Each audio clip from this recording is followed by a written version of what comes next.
El director de cine Martin Scorsese sabe encontrar lo bello en la fealdad del mundo criminal mejor que nadie. Siempre nos trae sus historias de una manera objetiva y sin prejuicios para que nosotros mismos podamos elegir con quién simpatizar, si con los buenos o con los malos. Sabemos cómo son estas personas, por qué hacen lo que hacen y cómo llegaron hasta ahí. Además, nos lo enfoca desde una perspectiva muy tentadora y atractiva. Y es por eso que al principio podemos tener la sensación de que Scorsese romantiza el crimen y que sus tramas son de lo más simples y no conlleva ninguna moraleja contundente. Jordan Belfort, el personaje central, vive en una lucha constante entre el deseo egoísta de tener poder y dinero y la conciencia, o más bien, sus restos, que intenta hacer callar como puede. En sus primeros días en Wall Street, vemos que le brillan los ojos, que está entusiasmado y que admira ese fabuloso mundo del dinero.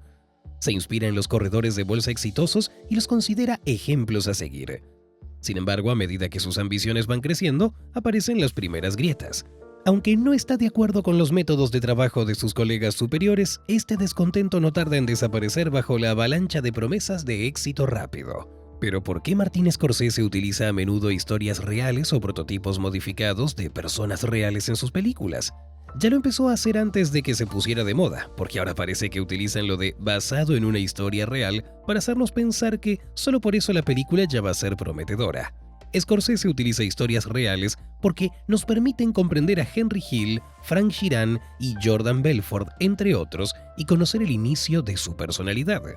Estoy convencido de que Scorsese lo que quiere es saber qué hay que hacer para convertirse en Jordan Belfort. No lo hace para poder utilizar la fórmula mágica de basado en una historia real, sino porque sabe perfectamente que un criminal, contrariamente a lo que suele pensar la gente, no es una raza, sino que puede serlo una persona cualquiera en circunstancias extraordinarias. Uno de los temas clave del Lobo de Wall Street es precisamente la traición que el protagonista se hace a sí mismo. Si la observamos en el contexto de las películas de Martin Scorsese en su conjunto, vemos que vuelve una y otra vez a la misma historia sobre cómo una persona, en busca de poder, dinero y posición en la sociedad, no solo traiciona a los que lo rodean, sino que también va en contra de sus propios valores y principios o de aquello que queda de ellos. Para empezar, deberíamos averiguar cómo es que Jordan Belfort logró ganar más de $100 millones. Esto el protagonista nos lo cuenta directamente. Lo hace rompiendo la cuarta pared y recordándonos que todo, desde sus fiestas locas hasta el hundimiento del yate, es verdad al 100%.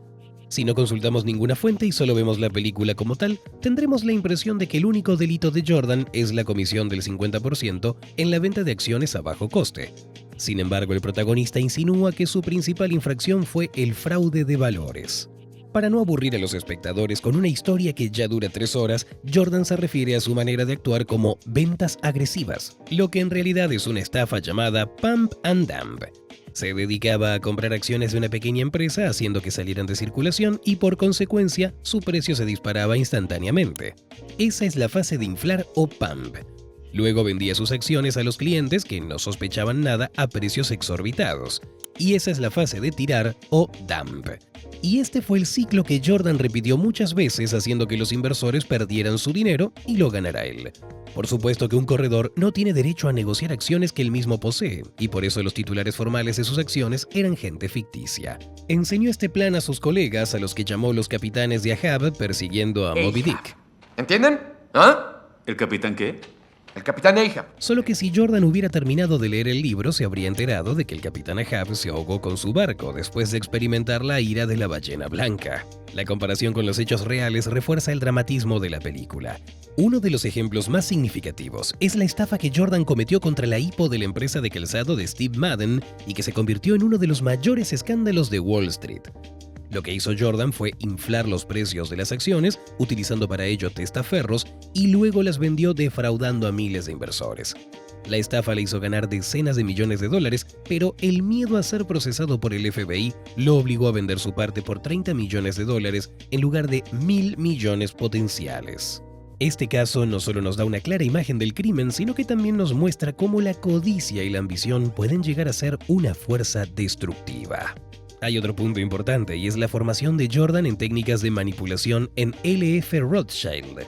A pesar de no haber durado allí mucho, fue donde por primera vez pudo conocer la filosofía de obtener beneficios a cualquier precio. y este descubrimiento precisamente se convirtió en el catalizador de su caída. Estos episodios de la vida real enriquecen la trama de la película, haciendo que no solo la veamos como la historia de un hombre, sino como un símbolo de una era de imprudencia financiera.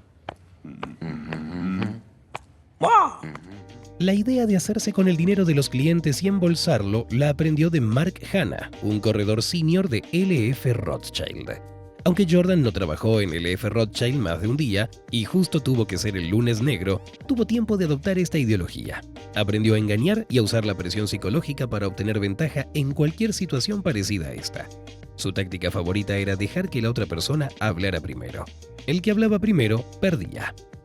Pero ese éxito bestial, esa imagen encorbatada y el carisma de Jordan no nos dejan ver lo más importante. ¿Cómo es que un hombre normal se convirtió en un sinvergüenza al que le bastaba hacer una sola llamada para que cualquier cliente suyo perdiera dinero?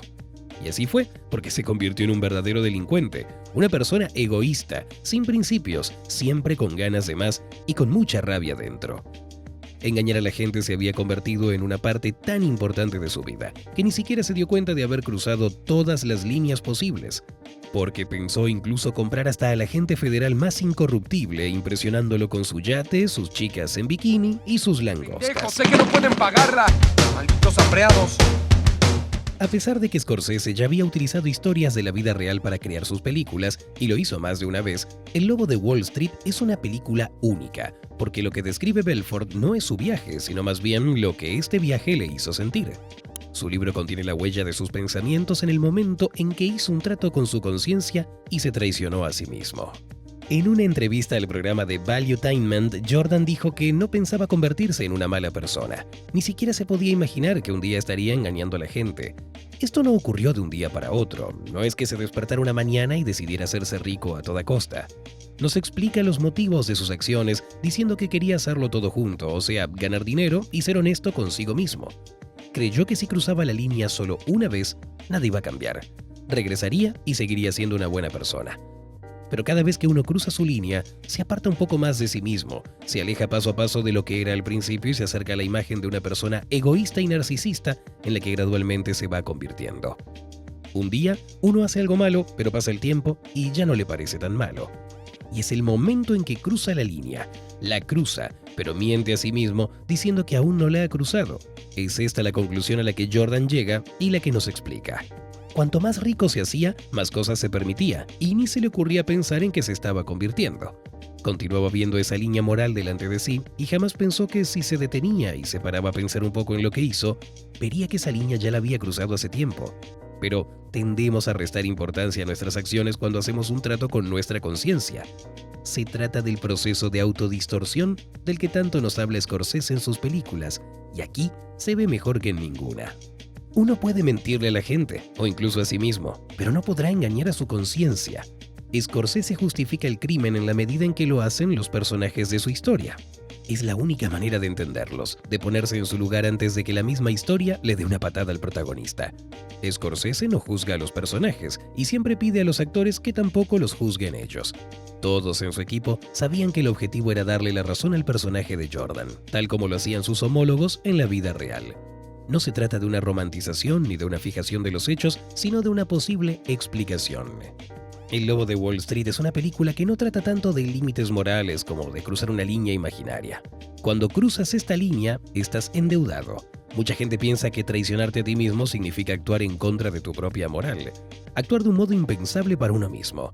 Pero como lo muestran las experiencias de otras personas, a menudo no nos damos cuenta de que nos hemos traicionado a nosotros mismos, porque hacemos montones de cosas diferentes a diario. Siempre hay cosas que nos llevan a comprometer nuestra conciencia y otras que hacen que seamos cobardes. Pero también hacemos cosas buenas útiles a la gente. Estamos en un proceso de formación continua. Movemos la línea de un lado al otro, nos hacemos más fuertes y más nobles, y otras veces parecemos tan débiles, crueles y furiosos que damos pena. Si una persona no para de humillarse y de rendirse, un día se despertará siendo alguien diferente, una sombra patética de sí misma. Esto quiere decir que si hacemos cosas malas, esto no significa que acabemos en la cárcel. Significa que algún día nos despertaremos siendo diferentes y, como es lógico, todo terminará mal. En las películas como Uno de los Nuestros, El Irlandés, El Lobo de Wall Street y otras obras de Scorsese, hay escenas en las que los protagonistas se dirigen directamente al espectador. Y prácticamente perdí mis habilidades motoras.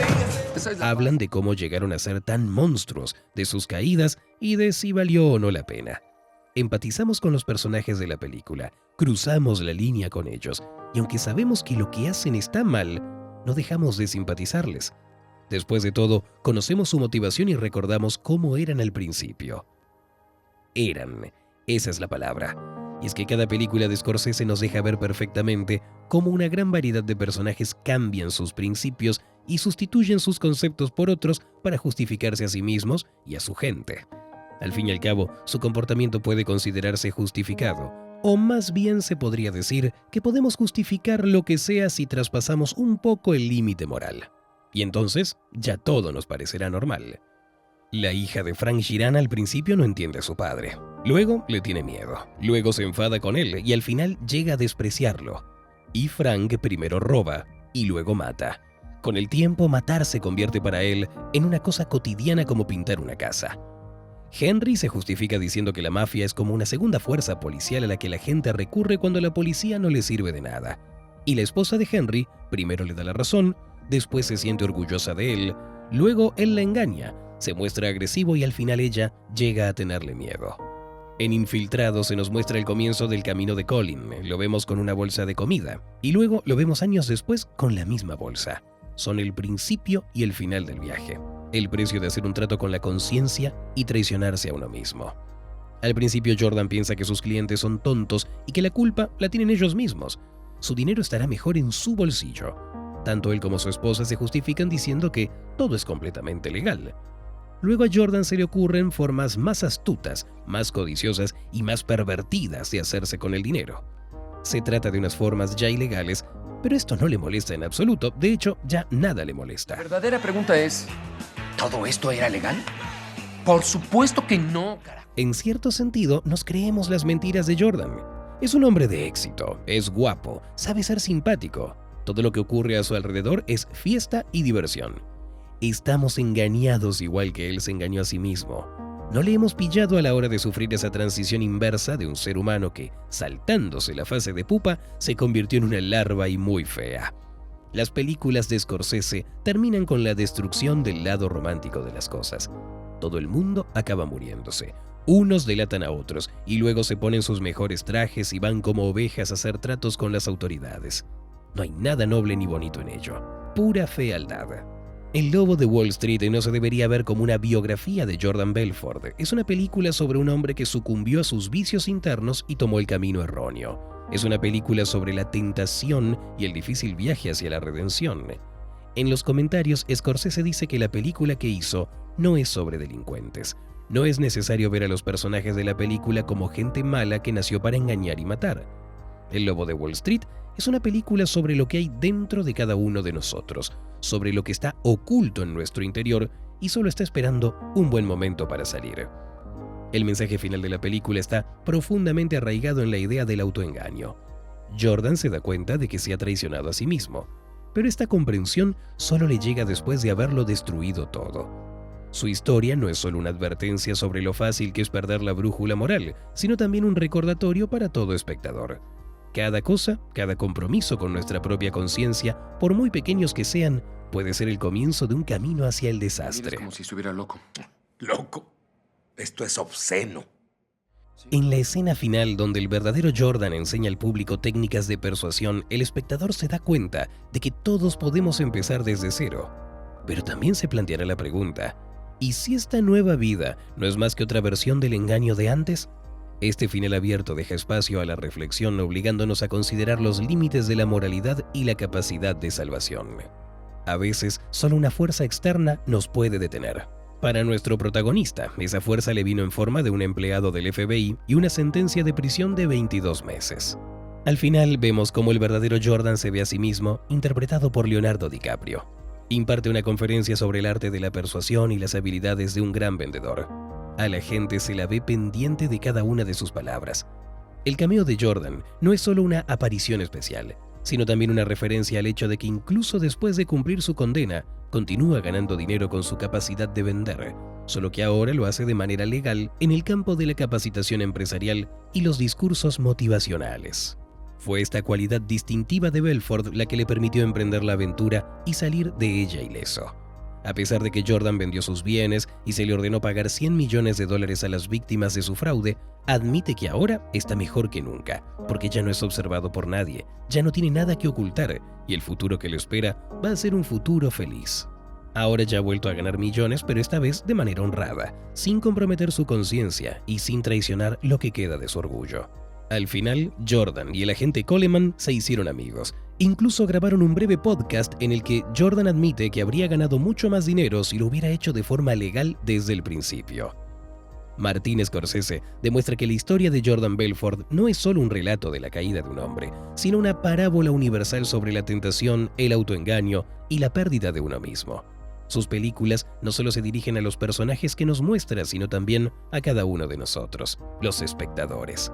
La pregunta principal que se plantea Scorsese es: ¿dónde trazarás tu línea? ¿Qué estás dispuesto a hacer para alcanzar el éxito y qué estás dispuesto a perder en el camino? Esto hace que El Lobo de Wall Street sea más que una simple biografía y se pueda considerar un poderoso recordatorio de la fragilidad de los principios morales en el mundo de ahora.